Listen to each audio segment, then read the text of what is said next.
నా దగ్గరికి ఒక పాస్టర్ గారు వస్తాడు. ఆయన వచ్చి వీటిలో కొన్ని విషయాలు తెలుసుకొని ఆయన నిజంగా మంచి మన ధర్మం అంటే నమ్మకం ఉన్న వ్యక్తి వచ్చి నేర్చుకొని వీటిని అక్కడికి పోయి వాళ్ళకి నేర్పుతుంటాడు.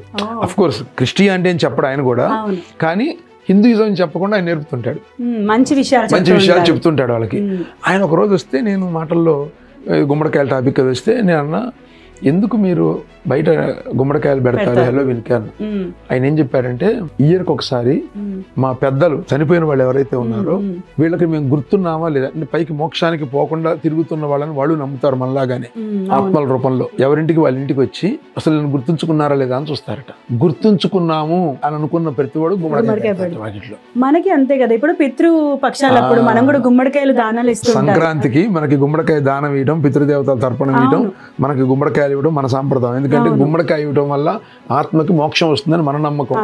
సేమ్ నమ్మకాన్ని వీళ్ళు హలోవిన్ అనే పండగ పేరుతో గుమ్మడికాయలు పెడతారు. ప్లస్ దీన్ని ఇంకొక అడుగు ముందుకేసి వీళ్ళు ఏం చేస్తారంటే, అందరూ వేషాలు వేసుకొని రకరకాలుగా వాళ్ళే పితృదేవతలు వాళ్ళకి. మనమేమో భక్తలు లేకపోతే ఇంకోటి అన్నదానమో చేస్తాము.